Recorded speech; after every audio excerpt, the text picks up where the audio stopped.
Untuk seorang Android developer, sebenarnya Android Jetpack bukan sesuatu yang baru, tapi Google sudah lumayan cukup lama meluncurkan Android Jetpack. Android Jetpack adalah sekumpulan library. Jadi library itu bukan Android Jetpack ya, tapi Android Jetpack memiliki sekumpulan library yang bisa kita gunakan untuk mempercepat dan membuat proses development aplikasi Android menggunakan Android Studio menjadi lebih baik.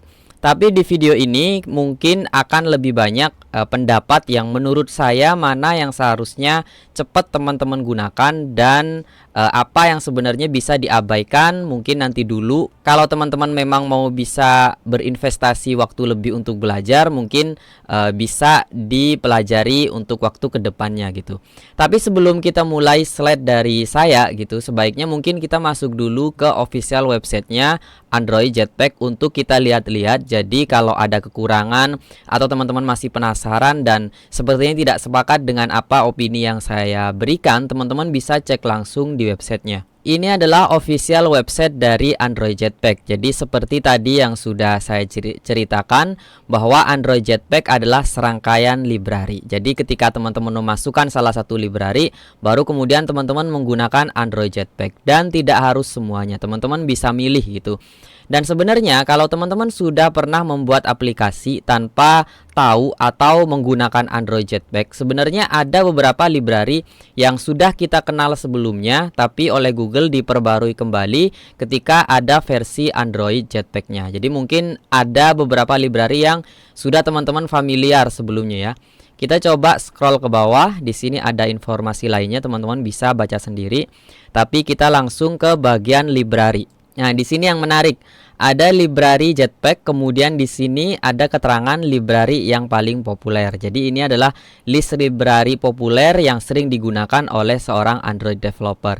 Kalau kita lihat di sini harusnya kan kita familiar ya sama Activity, terus kemudian app Kompat, app Search, kemudian kamera. Terus mungkin yang baru di sini cukup baru untuk teman-teman yang belum pernah menggunakannya, ada Compose yang nantinya bisa digunakan jika teman-teman mau migrasi dari yang sebelumnya XML tapi lebih reaktif dengan menggunakan Compose. Jadi UI-nya lebih reaktif tanpa kita menulis XML di bagian bahasa pemrograman Kotlin atau Java gitu. Semua jadi satu halaman itu aja. Nah, berikutnya ada data binding, biasanya digandengkan dengan view binding gitu. Kalau teman-teman tidak menggunakan data binding berarti kita bisa melakukan set text atau get text. Nah, semacam itu. Kalau kita sudah menggunakan data binding maka value dikirim menggunakan model atau function tertentu langsung di XML-nya.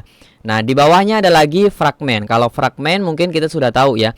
Fragment sama dengan activity, tapi dalam satu activity bisa berisi beberapa fragment. Jadi selebihnya kan sebenarnya sudah populer ya. Jadi di Android Jetpack itu ada beberapa library yang sudah kita gunakan sebelumnya, tapi diperbarui kembali biar lebih baik. Ada juga yang benar-benar baru. Mungkin teman-teman kan belum pernah melihat kayak Compose mungkin ya. Terus kayak data binding sebelumnya kan belum tahu gitu. Ketika ada Android Jetpack baru kemudian library ini ada. Tapi sebenarnya nggak cuma ini aja, seperti keterangan di sini library yang populer. Maka kalau kita klik pelajari semua library, di sini akan ketemu banyak banget dan saya juga belum sempat ngitung ada berapa ya. Mulai tadi dari activity, kalau kita scroll di sini panjang banget ini. Panjang banget sampai yang terakhir kita bisa ketemu sama komponen desain material. Mungkin di sini yang sedikit familiar mungkin view pager. Nah, view pager itu untuk teman-teman bikin kayak tab berisi beberapa fragmen, atau mungkin seperti onboarding yang kita bikin slider gitu, kita bisa menggunakan view pager 2 yang lebih baru, yang memperbarui view pager yang pertama. Nah, jadi itu dia ya. Kalau teman-teman punya waktu lebih untuk coba baca satu-satu, teman-teman bisa masuk ke sini terus diklik aja. Ini kan setiap library bisa kita klik gitu.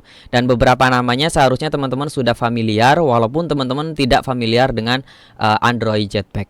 Oke, berikutnya saya coba akan memberikan opini atau saran saya kepada teman-teman. Sebaiknya teman-teman apa yang perlu cepat dipelajari dan apa yang sebenarnya bisa nanti aja gitu. Yang penting kan kalau teman-teman proses belajar, mengikuti tutorial atau sedang mengerjakan pekerjaan pertama sebagai Android developer, pengen segera bikin aplikasi, ya teman-teman mengabaikan Android Jetpack sebenarnya tidak masalah. Tapi ada beberapa library yang saya rekomendasikan untuk teman-teman pelajari. Dan library tersebut ada 4 yang saya ambil. Di situ sudah saya blok ya. Mulai dari yang pertama constraint layout sampai room persistent.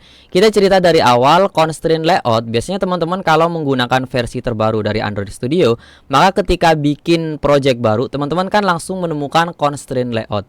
Jadi secara tidak langsung Google memaksa kita yang sebelumnya kita mungkin terbiasa sama linear layout atau relative layout, langsung disuguhkan atau langsung dibukakan constraint layout. Maka Google memang merekomendasikan secara apa ya, agak sedikit mengharuskan gitu karena sudah ditaruh di sana.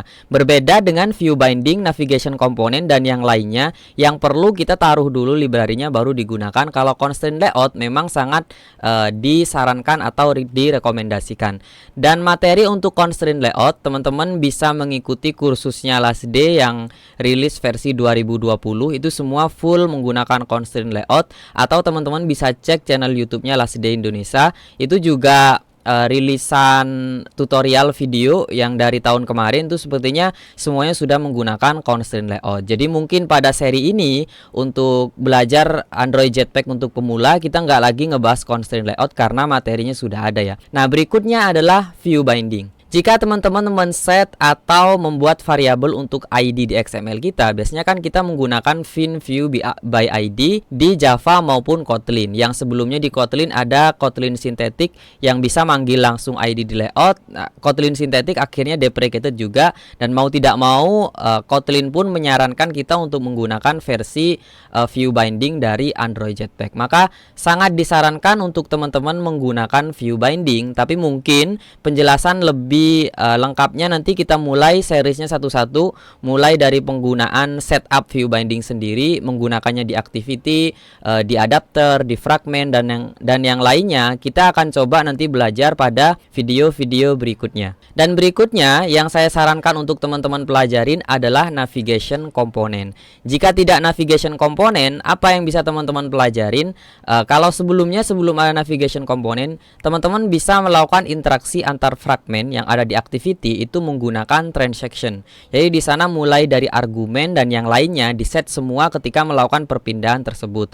Maka kode kita pastinya menjadi semakin banyak ya. Dan sebenarnya kalau bagi saya pribadi yang menjadi masalah sebenarnya bukan tentang kode yang semakin banyak, tapi dari satu activity yang berisi beberapa fragmen, kalau kita membuat beberapa activity maka fragmennya kan jadi banyak.